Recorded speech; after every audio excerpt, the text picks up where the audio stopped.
नमस्कार, स्वागत है आप सभी का डीडी न्यूज के इस खास बुलेटिन एक्सप्रेस 100 में, जहां हम आपके लिए लेकर आते हैं राजनीति, मनोरंजन, देश दुनिया, खेल और व्यापार जगत की सभी बड़ी खबरों को एक्सप्रेस यानी फटाफट अंदाज में। मैं हूं गौरव श्रीवास्तव, तो देखिए खबरें तेज रफ्तार से। प्रधानमंत्री नरेंद्र मोदी ने नई दिल्ली में तीसरे कौटिल्य आर्थिक सम्मेलन को संबोधित किया। देश की आर्थिक प्रगति की रफ्तार का जिक्र करते हुए प्रधानमंत्री ने कहा कि 140 करोड़ देशवासियों का विश्वास सरकार की सबसे बड़ी पूंजी है। प्रधानमंत्री मोदी ने आर्थिक सुधारों के लिए अपनी सरकार की प्रतिबद्धता को दोहराया। प्रधानमंत्री ने तीसरे कार्यकाल के पहले 3 महीनों में इस दिशा में अपनी सरकार के बड़े फैसलों का उल्लेख किया। पीएम मोदी ने कहा कि अंतर्राष्ट्रीय आर्थिक संस्थाएं वैश्विक उथल-पुथल के बीच भी भारत की तेज आर्थिक प्रगति की भविष्यवाणी कर रही है। उन्होंने कहा कि पिछले 10 वर्षों में हुए सुधारों ने अर्थव्यवस्था को नई ऊंचाइयों पर ले जाने की राह तैयार की है।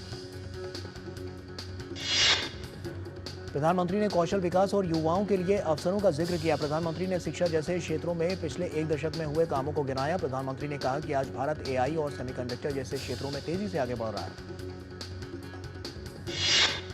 दिल्ली में कौटिल्य इकोनॉमिक कॉन्क्लेव की शुरुआत हो गई है, जिसमें लगभग 150 भारतीय और अंतर्राष्ट्रीय शिक्षाविद और नीति निर्माता भारत और ग्लोबल साउथ की अर्थव्यवस्थाओं के सामने आने वाले मुद्दों पर चर्चा कर रहे हैं।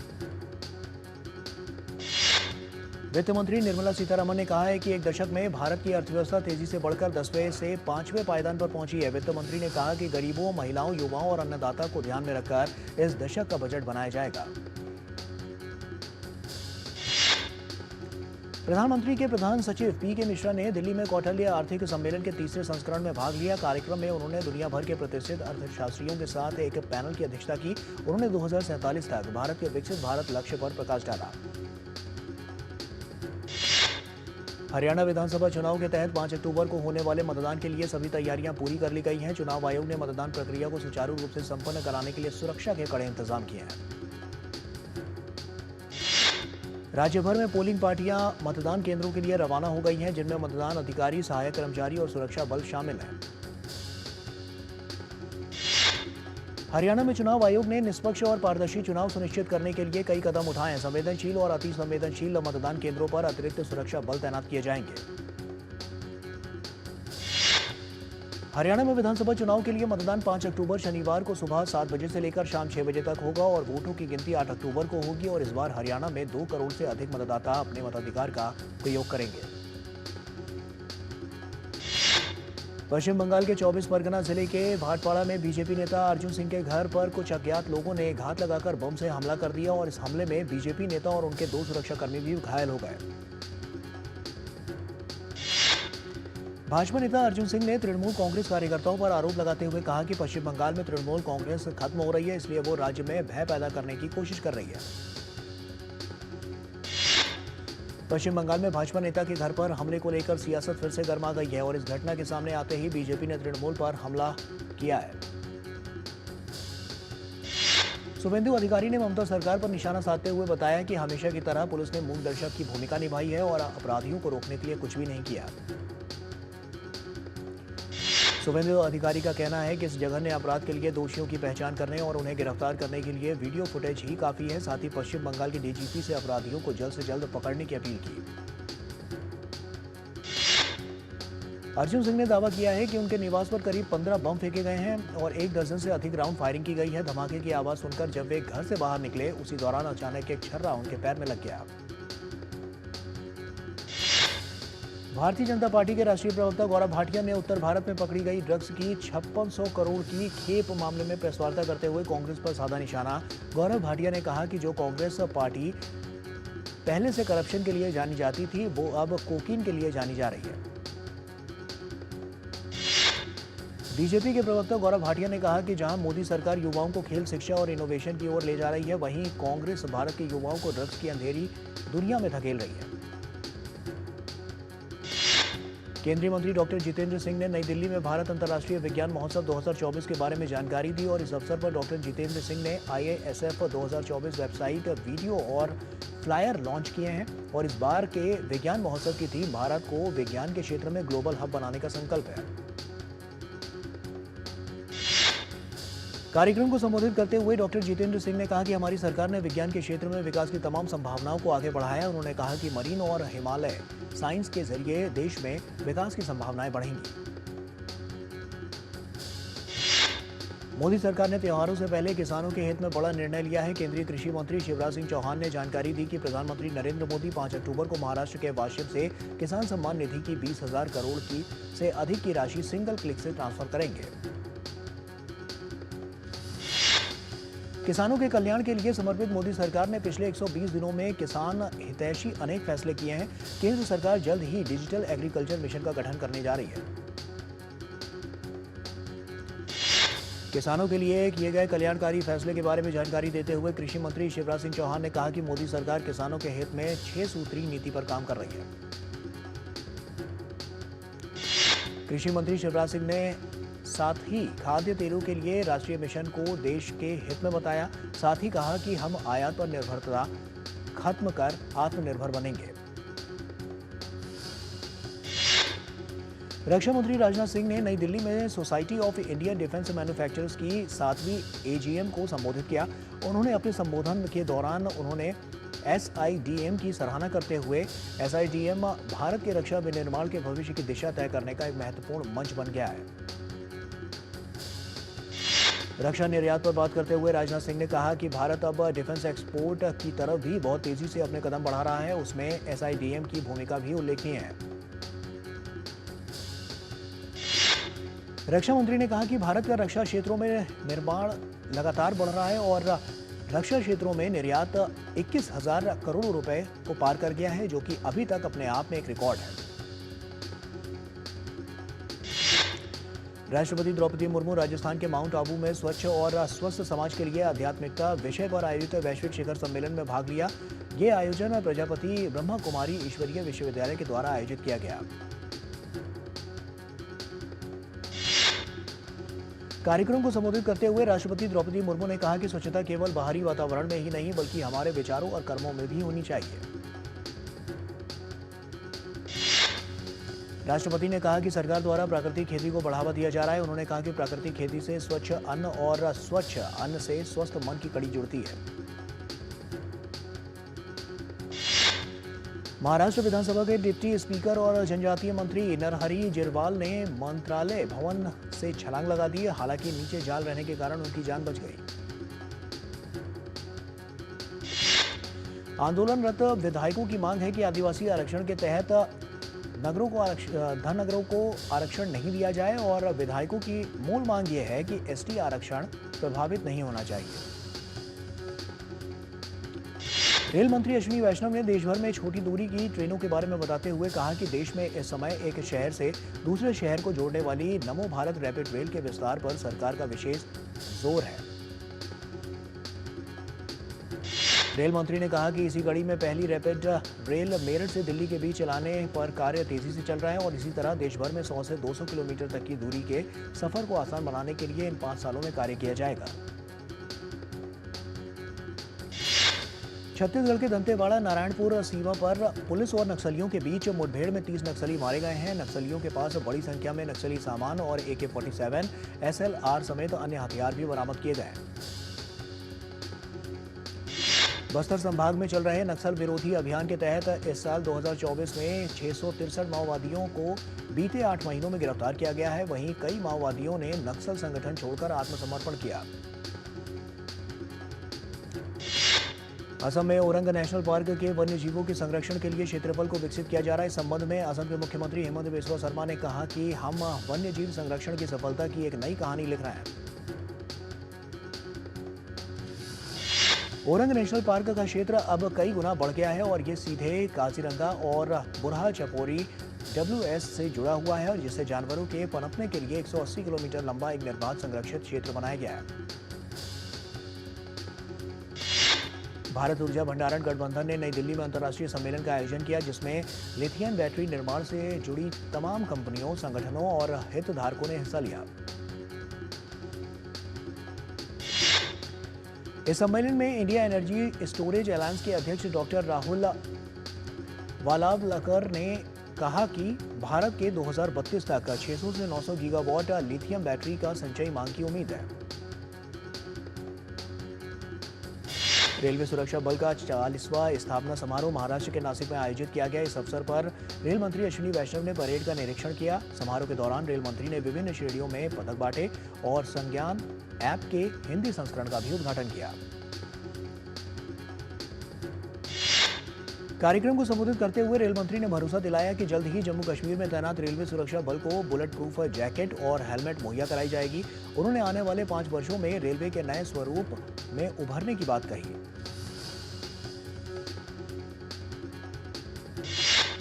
दिल्ली में शुक्रवार को बिहार इन्वेस्टर्स मीट का आयोजन किया गया और इसमें केंद्रीय मंत्री गिरिराज सिंह ने उद्योगपतियों को बिहार में निवेश करने का न्योता दिया।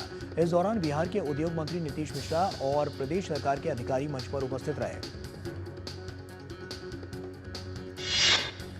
अयोध्या में जुलाई 2025 तक राम मंदिर का निर्माण कार्य पूरा हो जाएगा। श्री राम मंदिर निर्माण समिति के अध्यक्ष नृपेंद्र मिश्रा ने इसकी जानकारी दी। उन्होंने कहा कि श्री राम मंदिर निर्माण समिति की बैठक में प्रगति कार्यों की समीक्षा की गई। असम की समृद्ध सांस्कृतिक विरासत को बढ़ावा देने के लिए बोडो जनजाति के 8 उत्पादों को जीआई टैग दिया गया है और जिसमें प्रतिष्ठित अरोनाई मफलर सहित खाद्य पदार्थ भी शामिल हैं। जीआई टैग मिलने पर बोडो जनजाति की शिल्प कला को बढ़ावा मिलेगा और इस तरह से स्थानीय अर्थव्यवस्था को भी बढ़ावा मिलेगा। बोडो जनजाति पूर्वोत्तर भारत के सबसे बड़े स्वदेशी समूह में से एक बुनाई और हस्तशिल्प की एक समृद्ध परंपरा है। मुख्यमंत्री योगी आदित्यनाथ ने जनपद मिर्जापुर में हुए सड़क हादसे में मृतकों के परिजनों के प्रति संवेदना व्यक्त की है। मुख्यमंत्री ने जिला प्रशासन को मृतकों के परिजनों को 2-2 लाख रुपए की सहायता राशि तत्काल प्रदान करने के निर्देश भी दिए हैं। भारतीय रेलवे ने दिवाली से पहले अपने कर्मचारियों को बड़ा तोहफा दे दिया है। रेलवे ने अपने कर्मचारियों को 78 दिन का बोनस देने की घोषणा की और इस घोषणा से रेलकर्मी काफी खुश हैं। मुरादाबाद रेलवे मंडल के मंडल वाणिज्य प्रबंधक आदित्य गुप्ता ने कहा कि जोन के करीब 17,000 रेल कर्मचारी दिवाली बोनस से लाभान्वित होंगे। ये बोनस कर्मचारियों को उनके उत्कृष्ट कार्यों के लिए दिया जाता है।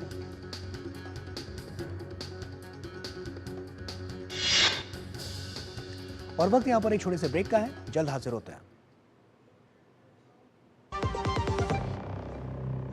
सारी छुर्रियां भर देती हैं, दीवार हमवार कर देती हैं। तो पुट्टी भर ले, हाँ पुट्टी भर ले। वंडर वॉल पुट्टी दे एक परफेक्ट फिनिश। बात जब पीढ़ियों के लिए बनने वाले घर की हो तो जिम्मेदारी बड़ी हो जाती है। गैलेंट समझता है ये जिम्मेदारी। अब डबल एम रिब्स के साथ गैलेंट एडवांस टीएमटी रीबार, निर्माण का रियल हीरो। भैया घर का किराया देना था, कुछ पैसे। इस महीने तो गाड़ी की ईएमआई जानी है ना, अगले महीने पक्का चलता हूँ। आपके बाद फैमिली को किसी के आगे हाथ ना फैलाना पड़े। आज ही लीजिए पॉलिसी बाजार पे 2 करोड़ का टर्म लाइफ इंश्योरेंस, सिर्फ 690 रुपए महीने से शुरू। गोल्डी मसाले के 100 ग्राम के स्पेशल पैक्स में फ्रेशनेस लॉक ऐसे। गोल्डी मसाले, जहां जाएं रिश्ते बनाए। सारी छुर्रियां भर देती हैं, दीवार हमवार कर देती हैं। तो पुट्टी भर ले, हाँ पुट्टी भर ले। वंडर वॉल पुट्टी दे एक परफेक्ट फिनिश। ब्रेक के बाद एक बार फिर से आप सभी का स्वागत है। आइए खबरों में आगे बढ़ते हैं। कांग्रेस पार्टी ने दिल्ली, झारखंड और महाराष्ट्र में होने वाले आगामी विधानसभा चुनावों के लिए 5 सदस्यीय कोऑर्डिनेटरों की नियुक्ति की है, जिसका आदेश जारी कर दिया गया है। केंद्रीय मंत्री और भाजपा के राष्ट्रीय अध्यक्ष जेपी नड्डा ने हिमाचल सरकार के शौचालय सीट पर टैक्स लगाने को लेकर निशाना साधा। भाजपा नेता ने आरोप लगाया कि कांग्रेस पार्टी जनता को हर तरह से परेशान करने का काम कर रही है। टॉयलेट टैक्स को लेकर भाजपा प्रवक्ता गौरव भाटिया ने भी हिमाचल सरकार पर जमकर निशाना साधा। उन्होंने कहा कि हिमाचल सरकार ने जनता का कोई वादा पूरा नहीं किया। नारायणा में कार शोरूम में एक्सटॉर्शन के लिए हुई फायरिंग में दिल्ली पुलिस की स्पेशल सेल ने 2 और आरोपियों को गिरफ्तार किया है। गिरफ्तार दोनों आरोपियों की पहचान आकाश और सुमित के रूप में हुई है। ये दोनों आरोपी विदेश में बैठे गैंगस्टर हिमांशु भाऊ के गैंग से जुड़े हैं और उसके कहने पर उन्होंने कार शोरूम के मालिक से 5 करोड़ रुपए की फिरौती के लिए फायरिंग की थी। इससे पहले पुलिस इस मामले में किक बॉक्सर दीपक और अरमान को गिरफ्तार कर चुकी है। दिल्ली के शाही ईदगाह पार्क में झांसी की रानी लक्ष्मीबाई की मूर्ति लगाने के मामले को लेकर दिल्ली हाईकोर्ट में शुक्रवार को सुनवाई हुई। सुनवाई के दौरान ईदगाह मैनेजमेंट कमेटी ने बताया कि शाही ईदगाह पार्क में मूर्ति स्थापित की जा चुकी है। दिल्ली हाईकोर्ट ने संबंधित एजेंसियों को निर्देश दिया है कि 3 सदस्यीय टीम को जाकर दिखलाए कि प्रतिमा असल में कहां लगाई गई है। दिल्ली हाईकोर्ट में अब इस मामले की अगली सुनवाई सोमवार को होनी है। सुप्रीम कोर्ट ने सोमनाथ मंदिर के आसपास बुलडोजर कार्रवाई पर तुरंत रोक लगाने से इनकार कर दिया है। इस मामले में मंदिर के आसपास मुस्लिम समुदाय के घरों, धार्मिक स्थानों पर बुलडोजर की कार्रवाई के खिलाफ कोर्ट में याचिका दायर की गई थी। याचिका में गिर सोमनाथ के कलेक्टर और अन्य अधिकारियों के खिलाफ अवमानना कार्रवाई की मांग की गई थी। याचिकाकर्ताओं का कहना है कि सुप्रीम कोर्ट के 17 सितंबर के आदेश की अवहेलना करके वहां बुलडोजर कार्रवाई हो रही है। सुप्रीम कोर्ट ने मामले में राज्य सरकार को जवाब दाखिल करने को कहा है। कोर्ट ने कहा है कि अगर अधिकारियों ने कोर्ट की अवमानना की है तो उनके खिलाफ कार्रवाई की जाएगी। मामले में अगली सुनवाई 16 अक्टूबर को होगी। तिरुपति मंदिर लड्डू प्रसाद में मिलावट मामले से जुड़ी याचिकाओं पर सुप्रीम कोर्ट में सुनवाई हुई। सुप्रीम कोर्ट ने जांच के लिए 5 सदस्यीय स्वतंत्र एसआईटी का गठन का आदेश दिया है। इस एसआईटी में सीबीआई के 2 अधिकारी, राज्य पुलिस के 2 अधिकारी और एक सदस्य एफएसएसएआई के होंगे। शीर्ष अदालत ने कहा है कि प्रसाद में मिलावट के आरोपों से दुनिया भर के भक्तों की आस्था को ठेस पहुंची है। दिल्ली में एमसीडी स्थायी समिति के 6ठे सदस्य के चुनाव को लेकर दायर मेयर शेरी ओबराई की याचिका पर सुप्रीम कोर्ट ने उपराज्यपाल कार्यालय को नोटिस जारी किया है। कोर्ट ने एलजी ऑफिस से 2 हफ्ते में जवाब मांगा है। विदेश मंत्री अजय शंकर इन दिनों श्रीलंका की यात्रा पर हैं। उन्होंने श्रीलंका के विदेश मंत्री विजिता हेरात से मुलाकात की और जिसमें भारत श्रीलंका संबंधों को मजबूत करने को लेकर चर्चा हुई। विदेश मंत्री अजय शंकर ने श्रीलंका के पूर्व राष्ट्रपति रानिल विक्रमसिंघे से मुलाकात की। उन्होंने पिछले 2 वर्षों में दोनों देशों के संबंधों को आगे बढ़ाने में उनके प्रयासों के लिए उनके प्रति आभार जताया। विदेश मंत्री अजय शंकर आगामी 15 और 16 अक्टूबर को इस्लामाबाद में आयोजित होने वाले एससीओ शिखर सम्मेलन में प्रतिभाग करेंगे। विदेश मंत्रालय में प्रवक्ता रणधीर जायसवाल ने बताया है कि इस शिखर सम्मेलन में वे भारत के प्रतिनिधिमंडल का नेतृत्व करेंगे। रणधीर जायसवाल ने बताया है कि मालदीव के राष्ट्रपति मोहम्मद मुइज़्ज़ू 7 से 10 अक्टूबर तक अपनी पहली भारत यात्रा पर आएंगे और इससे पहले वे इसी वर्ष जून में प्रधानमंत्री और मंत्रिपरिषद के शपथ ग्रहण समारोह में शामिल होने के लिए भारत आए थे। केंद्रीय वाणिज्य और उद्योग मंत्री पीयूष गोयल ने कहा है कि भारत और अमेरिका के बीच सहयोग को बढ़ावा देने के महत्वपूर्ण खनिजों से जुड़े अहम एमओयू पर हस्ताक्षर हुए।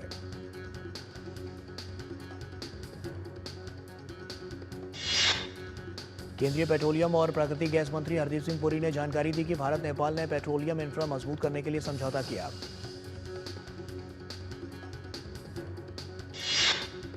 गूगल ने भारतीय बाजारों के लिए रखी नई पेशकश। 2025 में भारत में एक नए गूगल सेफ्टी इंजीनियरिंग सेंटर खोलने की घोषणा की।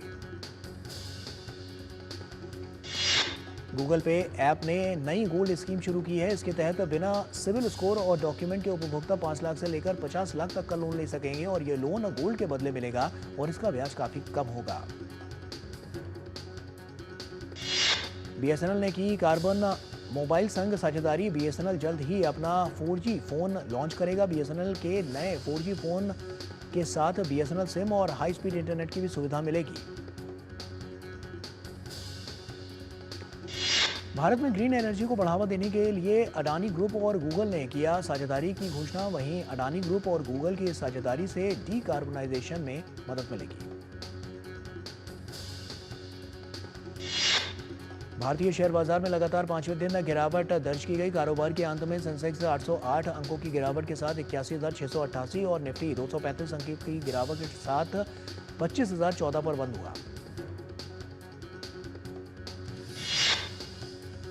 Auto, fin service, pharma, FMCG, metal, reality, energy, PSE और सर्विसेज सबसे ज्यादा गिरने वाले इंडेक्स थे और केवल आईटी और पीएसयू बैंक इंडेक्स ही लाल निशान में बंद हुए।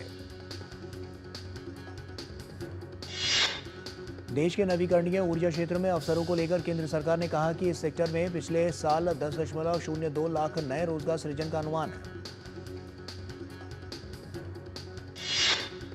BMW ग्रुप इंडिया ने कहा है कि कंपनी ने इस साल जनवरी से सितंबर की अवधि में देश में 10% की वृद्धि के साथ अब तक की सर्वश्रेष्ठ लग्जरी कार बिक्री दर्ज की है।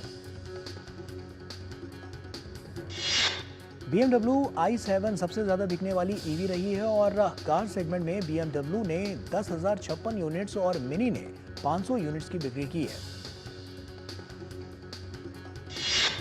एप्पल ने मुंबई और दिल्ली में एप्पल रिटेल स्टोर को भारतीय ग्राहकों से पॉजिटिव रिस्पांस को देखते हुए भारत में और ज्यादा एक्सक्लूसिव और ब्रांडेड स्टोर खोलने की बात कही। हॉकी प्रशंसकों के लिए एक अच्छी खबर है। 7 साल लंबे अंतराल के बाद हॉकी इंडिया लीग फिर से शुरू हो रही है। इस बार पुरुष लीग के साथ महिला लीग भी आयोजित की जाएगी। लीग के मुकाबले राउरकेला और रांची में आयोजित किए जाएंगे। राउरकेला में पुरुष लीग के और रांची में महिला लीग के मुकाबले आयोजित किए जाएंगे। लीग के लिए खिलाड़ियों की नीलामी कुछ दिन बाद दिल्ली में आयोजित की जाएगी। लीग के साथ 10 फ्रेंचाइजी ओनर जुड़े हैं और पुरुष लीग में 8 टीम और महिला लीग में 6 टीमें दिखाई देंगी। हॉकी इंडिया के अध्यक्ष दिलीप तिर्की ने कहा है कि ये लीग भारत में हॉकी के प्रशंसकों की संख्या में और इजाफा करेगी। 5 बार के विश्व चैंपियन विश्वानंद आनंद और मैग्नस कार्लसन ने ग्लोबल शतरंज लीग के दूसरे सत्र के पहले दिन शीर्ष मुकाबले को ड्रॉ खेला। भारतीय महिला टीम के सदस्य और जीत में अहम भूमिका निभाने वाली दिव्या देशमुख ने डीडी न्यूज से बातचीत में कहा कि 45वें शतरंज ओलंपियाड में स्वर्णिम उपलब्धि की उम्मीद उन्हें बिल्कुल भी नहीं थी। दक्षिण अफ्रीका ने आईसीसी महिला T20 विश्व कप के एक तरफा मैच में शुक्रवार को वेस्टइंडीज को 10 विकेट से हराकर अपने अभियान का शानदार आगाज किया। भारतीय क्रिकेट टीम के कप्तान रोहित शर्मा का मानना है कि T20 वर्ल्ड कप में मिली खिताबी जीत ने उन्हें नया जीवन दिया है। रोहित की कप्तानी में भारत ने दक्षिण अफ्रीका को हराकर खिताब अपने नाम किया था। अमेरिका की Coco Gauff China Open tennis प्रतियोगिता के सेमीफाइनल में पहुंच गई है। चौथी वरीयता प्राप्त गॉफ ने क्वार्टर फाइनल में यूक्रेन के खिलाड़ी को कड़े संघर्ष में 2-6, 6-2, 6-2 से शिकस्त देकर अंतिम 4 में प्रवेश किया। 15वीं वरीयता प्राप्त स्पेन की पाउला बदोसा को सेमीफाइनल में पहुंचने के लिए ज्यादा मेहनत नहीं करनी पड़ी। बदोसा ने चीन की झांग शुआई को सीधे सेट में 6-1, 7-6 से शिकस्त दी। दुनिया के नंबर 1 खिलाड़ी इगा श्वांतेक ने कोच टॉमस विक्टोरोव्स्की से नाता तोड़ लिया है और इस तरह से 3 साल से उनका शानदार सहयोग खत्म हो गया, जिसमें 23 वर्षीय पोल ने 4 ग्रैंड स्लैम खिताब जीते और महिला टेनिस के शिखर पर पहुंची। यूरोपा लीग के एक रोमांचक मुकाबले में मैनचेस्टर यूनाइटेड को एफसी पोर्तो के साथ 3-3 के ड्रॉ से संतोष करना पड़ा। मैन यू के लिए हैरी मैग्योर ने अतिरिक्त समय में विजयी गोल किया। यूरोपा लीग में टॉटनहैम हॉटस्पर्स ने हंगरी के क्लब फेरेनकोरोसी पर 2-1 की रोमांचक जीत हासिल की। टॉटनहैम के लिए दोनों हाफ में एक गोल हुआ। यूएफा कॉन्फ्रेंस लीग में चेल्सी ने जेंट पर 5-2 की बड़ी जीत हासिल की है। चेल्सी के लिए पहले हाफ में 1 और दूसरे हाफ में 3 गोल हुए। चोट के कारण फ्रांस के प्रमुख खिलाड़ी किलियन एम्बापे राष्ट्रीय टीम से बाहर हो गए हैं। वो यूएफा नेशंस लीग के अगले मुकाबले में टीम का हिस्सा नहीं होंगे। अल्फा YRF की पहली महिला स्पाई फिल्म 25 दिसंबर को रिलीज होगी। यशराज फिल्म्स ने घोषणा की है। आदित्य चोपड़ा प्रोड्यूसर है।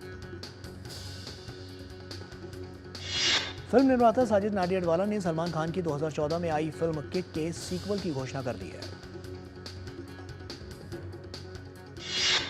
बिग बॉस 18 शुरू होने में सिर्फ 2 दिन बचे हैं। बिग बॉस 18 सीजन का ग्रैंड प्रीमियर 6 अक्टूबर से शुरू होगा।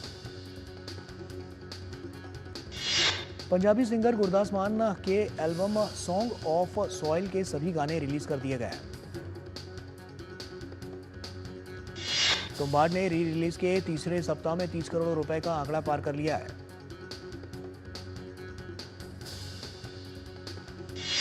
री रिलीज के तीसरे सप्ताह में वीर ज़ारा ने 43 लाख की कमाई की है। वहीं फिल्म की कुल कमाई 2.91 करोड़ रुपए है। बॉलीवुड अभिनेत्री शिल्पा शेट्टी ने कहा है कि महिलाओं को त्याग से जोड़कर देखा जाता है, उन्हें हिम्मत और ताकत से जोड़ा जाना चाहिए।